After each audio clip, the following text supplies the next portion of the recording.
Assalamualaikum warahmatullahi wabarakatuh. A'udzu billahi minasyaitonir rajim. Bismillahirrahmanirrahim. Wassalatu wassalamu ala sayyidina Muhammadin wa ala alihi washabihi ajmain. Segala puji dan syukur pada kehadirat Allah Subhanahu wa taala. Salawat serta salam selalu tercurahkan kepada baginda Nabi besar Muhammad sallallahu alaihi wasallam beserta keluarganya, sahabatnya, dan juga pengikutnya dari dulu hingga sekarang. Inilah syarat zikir menurut Syekh Abdul Qadir Jailani dalam kitabnya Sirrul Asrar.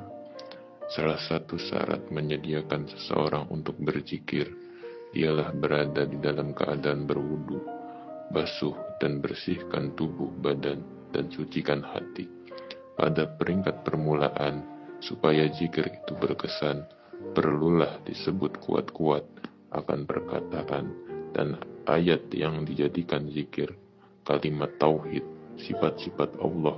Bila perkataan tersebut diucapkan, usahakan agar kamu berada di dalam kesadaran. Dengan cara ini, hati mendengar ucapan zikir dan diterangi oleh apa yang dizikirkan.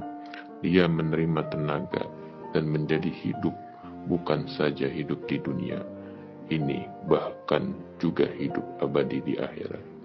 Allah Subhanahu wa taala berfirman, mereka tidak akan merasa padanya kematian, hanya kematian pertama, dan Dia pelihara mereka dari azab jahanam. Surah Ad-Dukhan ayat 56. Nabi Muhammad sallallahu alaihi wasallam menceritakan bahwa keadaan orang mukmin yang mencapai yang hak melalui zikir, orang mukmin tidak mati. Mereka hanya meninggalkan hidup yang sementara ini dan pergi kepada kehidupan abadi. Dan mereka lakukan di sana apa yang mereka lakukan dalam dunia. Nabi Muhammad sallallahu alaihi wasallam bersabda, nabi-nabi dan orang-orang yang hampir dengan Allah terus beribadah di dalam kubur seperti yang mereka lakukan di dalam rumah mereka. Ibadah yang dimaksudkan itu adalah penyerahan dan merendahkan diri rohani kepada Allah, bukan sembahyang yang 5 waktu sehari, tawadu yang di dalam diri dengan diam adalah nilai utama yang menunjukkan iman yang sejati. Mahrifat tidak dicapai oleh orang dengan usaha, tetapi dia adalah anugerah dari Allah. Setelah dinaikkan kepada makom tersebut, orang arif menjadi akrab dengan rahasia-rahasia Allah. Allah membawa seseorang kepada rahasia-rahasianya apabila hati orang itu hidup dan sadar dengan zikir atau ingatan kepadanya, dan jika hati yang sadar itu bersedia menerima yang hak. Nabi Muhammad sallallahu alaihi wasallam bersabda, mataku tidur tetapi hatiku terjaga. Pentingnya memperolehi makrifat dan hakikat diterangkan oleh Nabi Muhammad sallallahu alaihi wasallam.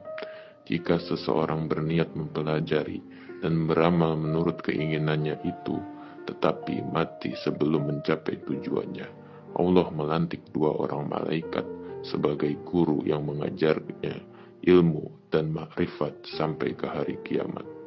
Orang itu dibangkitkan dari kubur sebagai orang arif yang telah memperolehi hakikat. 2 orang malaikat di sini menunjukkan roh Nabi Muhammad sallallahu alaihi wasallam dan cahaya cinta yang menghubungkan insan dengan Allah.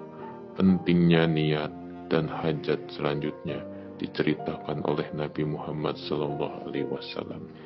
Ramai yang berniat belajar tetapi mati ketika masih di dalam kejahilan, tetapi mereka bangkit daripada kubur pada hari pembalasan sebagai orang yang arif. Ramai ahli ilmu dibangkitkan pada hari itu dalam keadaan rusak akhlak, hilang segalanya, dan jahil keseluruhannya. Mereka adalah orang-orang yang bermegah dengan ilmu mereka, yang menuntut ilmu karena muslihat duniawi dan berbuat dosa. Mereka diberi amalan, dan ingatkanlah mereka hari yang akan dibawa orang-orang kafir ke neraka. Kami telah habiskan bahagian kamu yang baik di dalam penghidupan dunia, dan kamu telah bersuka-sukaan dengannya. Maka pada hari ini kamu akan dibalas dengan azab yang keji, lantaran kamu pernah berlaku sombong di dunia secara tidak benar, dan lantaran kamu telah melewati batas. Surah Al-Kahf ayat 20. Nabi Muhammad SAW bersabda, setiap amal bergantung pada niat. Niat dan tujuan orang beriman lebih baik dan bernilai pada pandangan Allah daripada amalannya. Niat orang yang tidak beriman lebih buruk daripada apa yang nyata dengan amalannya. Niat adalah asas amalan. Nabi Muhammad SAW adalah baik membina kerja kebajikan di atas tapak yang baik, dan dosa adapun perbuatan yang dibina di atas tapak yang jahat.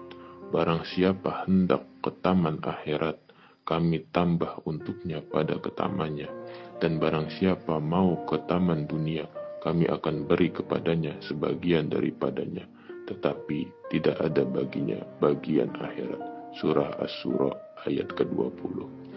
Cara terbaik dialah mencari guru kerohanian yang akan membawa hati kamu hidup.